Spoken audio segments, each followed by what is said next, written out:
నా పేరు భానుమతి. నేను జ్యోతిషంలో పిహెచ్డి చేశాను. భూకంపాల మీద చేశాను. ఈరోజు మన విషయం వచ్చేసి పంచాంగ శ్రవణం. అసలు మొట్టమొదటిగా అందరూ తెలిసిన విషయము, కానీ నేను చెప్పటం నా ధర్మంగా చెప్తున్నాను. పంచాంగ శ్రవణం ఎందుకు చేయాలి అంటే, ఇక్కడ మనం త్రిదేశ శ్రీకరం ప్రోక్తం వారం ఆయుష్యవర్ధనం నక్షత్రం హరతే పాపం యోగో రోగ నివారణం కరణం కార్యసిద్ధిశ్చ పంచాంగ ఫలం ఉత్తమం. అంటే ఏంటి? తిథి ఐశ్వర్యాన్ని ఇస్తుంది, వారం తెలుసుకోవటం వల్ల ఆయుష్ని పెంచుతుంది, నక్షత్రం వల్ల తెలుసో తెలియకో చేసినటువంటి పాపాలను హారిస్తుంది, యోగం రోగాలను నయం చేసి ఆరోగ్యాన్ని ప్రసాదిస్తుంది, కరణం కార్యసిద్ధిని చేస్తుంది, మనం చేపట్టిన పనుల్లో విజయాన్ని చేకూరుస్తుంది అని అర్థం. అందుకనే మనం పంచాంగ శ్రవణం చేయాలి అని పెద్దలు చెప్పారు. అయితే ఇప్పుడు మనం విశ్వావసు నామ సంవత్సరం అయిపోయి పరాభవ నామ సంవత్సరంలోకి అడుగు పెడుతున్నాం. పరాభవం అనగానే అందరికీ ఒక రకమైన గగుర్పాటు, భయం అనేక రకాలుగా కనపడతాయి. మన తెలుగు సంవత్సరాల క్యాలెండర్ ప్రకారం ప్రభవ నుంచి అక్షయ సంవత్సరం వరకు 60 సంవత్సరాలు ఉన్నాయి. కాలచక్రంలో ఈ పరాభవ నామ సంవత్సరం అనేది 40వ సంవత్సరంగా గుర్తింపు పొందింది. అయితే నేను ఇందాకే చెప్పినట్టు ఈ పేరు వినగానే అందరిలో భయం కలుగుతుందని చెప్పాను. ఎందుకంటే ఈ పరాభవం అనే మాటకి అర్థం ఓటమి, అపజయం, అవమానం అనే అర్థాలు ఉన్నాయి. అయితే ఇక్కడ మనం ఏం అర్థం చేసుకోవాలి? ఈ సంవత్సరం అంతా కూడా పాలకులకు ప్రజలు ఒకరినొకరు అవమానించుకోవడం జరుగుతుంది. పాలకుల్లో ఆధిపత్య ధోరణి పెరుగుతుంది. దాని మూలంగా ఓటములు ఎదుర్కొంటారు. ధన నష్టం, నైతిక పతనాలు మొదలగునవి ఈ సంవత్సరంలో చోటు చేసుకుంటాయి. అయితే ఈ 60 సంవత్సరాల పేర్లలో కొన్ని పేర్లు అర్థాలు ప్రతికూలను మాత్రమే సూచిస్తాయి అని అనుకోవటం చాలా పొరపాటు. అయితే ఉదాహరణకి మనం ఇక్కడ ఏం చెప్పుకోవచ్చు? మన ఉగాది పచ్చడిలో షడ్రుచులు ఉంటాయి: ఉప్పు, కారం, తీపి, వగరు, చేదు, ఇవన్నీ కూడా. అదే విధంగా ప్రకృతిలో కూడా ఉంటాయి, సమాజంలో కూడా అనుకూలతలు ఉంటాయి. ఇవి మన జీవితంలో కూడా దాదాపు ఈ 60 సంవత్సరాలు ఎలా ఉన్నాయో 60 సంవత్సరాల కాల మార్పులతో పాటు మన జీవితం కూడా పురోగమిస్తూ ఉంటుంది. అయితే ఇక్కడ మనం చెప్పుకోవాల్సింది ఏంటంటే, ప్రస్తుతం పరాభవ సంవత్సరం ముఖ్య ఉద్దేశం ఏంటి? సమాజాన్ని ముందుగా హెచ్చరిస్తోంది ఇది అని చెప్పుకోవచ్చు.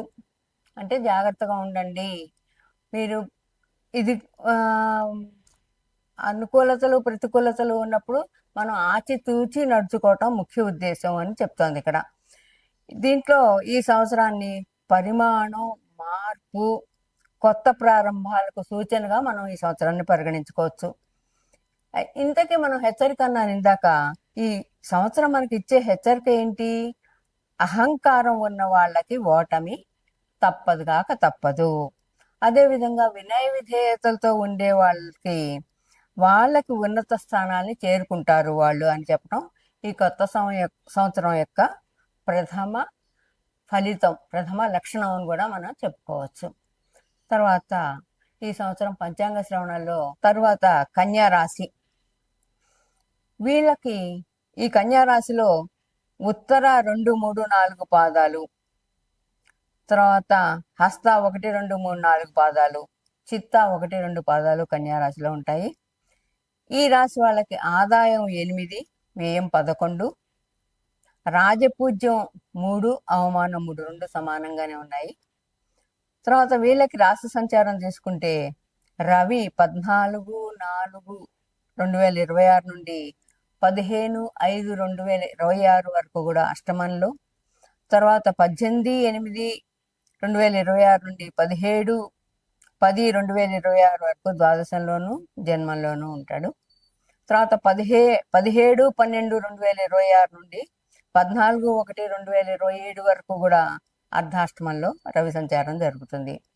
తర్వాత కుజుడు వచ్చేసి 11 మే 2026 నుండి 19 జూన్ 2026 వరకు అష్టమంలో ఉంటాడు కుజుడు.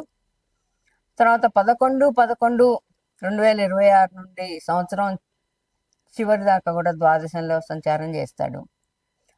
తర్వాత గురు సంచారం వచ్చేసి 16/10/2026 నుండి 14/3/27 వరకు కూడా ద్వాదశంలో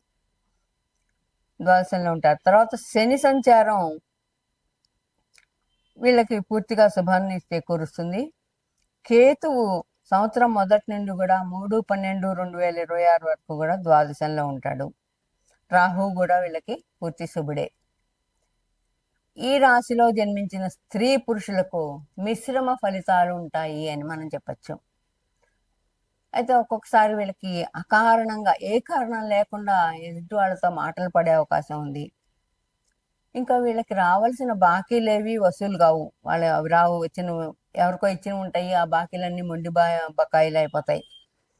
వీళ్ళ దాని మూలంగా ఆదాయానికి అంతరాయం కలుగుతుంది. అదేవిధంగా బంధువర్గంలో వీళ్ళకి మనస్పర్ధలు, అశాంతి, మందత్వం, గుప్త శత్రువుల బాధ ఉంటుంది. బాగా వీళ్ళకి ఎవరో ఉపకారి అనుకున్న వాళ్ళు కూడా వాళ్ళు అపకారం అయిపోతారు. వీళ్ళకి కాలం అంత కలిసి రాదనమాట. వీళ్ళు పుణ్యక్షేత్ర దర్శనం చేసుకుంటే మంచిది. అట్లాగే వీళ్ళకి గృహ మార్పు జరుగుతుంది. ప్రయాణాల్లో ఒత్తిడి ఉంటుంది. వీళ్ళు ఔషధ సేవలు చేయాల్సిన అవసరం ఉంటుంది. అంటే అనారోగ్యం ఉంటుంది అని చెప్పటం. చోర భయం ఉంటుంది, జాగ్రత్తగా ఉండాలి. అపవాదులు పడతారు. మొదట్లోనే చెప్పాం మనం వీళ్ళకి అపవాదులు పడతారని. అయితే అనేక రకాలుగా వచ్చే సొమ్ము వస్తుంది, చాలా రకాలుగా వీళ్ళకి డబ్బు వస్తుంది. కానీ అది హారతి కర్పూరం లాగా మొత్తం వచ్చినట్టు ఖర్చు అయిపోతుంది. ఏమాత్రం మిగిలి ఉండదు వీళ్ళకి. ఎప్పుడైతే ఇవి ఉన్నదో భార్యాభర్తల మధ్య మాట పట్టింపులు వస్తాయి. అది చాలా జాగ్రత్తగా వీళ్ళు ఇద్దరు అన్యోన్యంగా ఉండటం మంచిది. ఈ మాట పట్టింపులను పట్టించుకోకుండా ఇగోలకు పోకుండా ఉంటే చాలా మంచిది. ఉద్యోగులకు మిశ్రమ ఫలితాలు ఉంటాయి. తర్వాత ప్రభుత్వ ఉద్యోగులకు మాత్రం సాఫీగానే జీవనం సాగుతుంది అని కొంచెం చెప్పచ్చు. ఇంకా వీళ్ళకి ఒకటి జరిగే మంచి కార్యక్రమం ఏంటంటే, నిరుద్యోగులు ఎవరైతే ఉన్నారో, ఉద్యోగం లేకుండా ఉన్నవాళ్ళు, వాళ్ళకి ఉద్యోగం వచ్చే అవకాశం ఉంది. ఉన్నతాధికారుల మన్ననలు పొందినప్పటికీ కూడా వీళ్ళని పెంచుకుంటారు. కానీ ప్రమోషన్ దగ్గర మాత్రం అవి ఆగిపోతాయి. ప్రమోషన్లు రావు వీళ్ళకి. ఈ సంవత్సరం మాత్రమే, కంగారు పడకండి. రాజకీయ నాయకులకి బాగుంటుంది. వీళ్ళు చేయవలసిన శాంతులు తప్పనిసరిగా వీళ్ళు మంగళ గురువారాల నియమాలు పాటించాలి. మంగళవారం ఆంజనేయ స్వామికి పూజించుకోవటం, గురువారం సాయిబాబాకి ఇలా చేసుకుంటే మంచిది. శివాలయంలో ప్రదక్షిణాలు చేసుకోవటం, రుద్రాభిషేకాలు చేయించుకుంటే చాలా మంచిది. అట్లాగే శనికి జప దానాలు చేస్తే హోమాలు కూడా చేసుకుంటే చాలా మంచిది అని మనకి ఈ కన్యా రాశి వాళ్ళకి చెప్పడం జరుగుతుంది. ధన్యవాదాలు.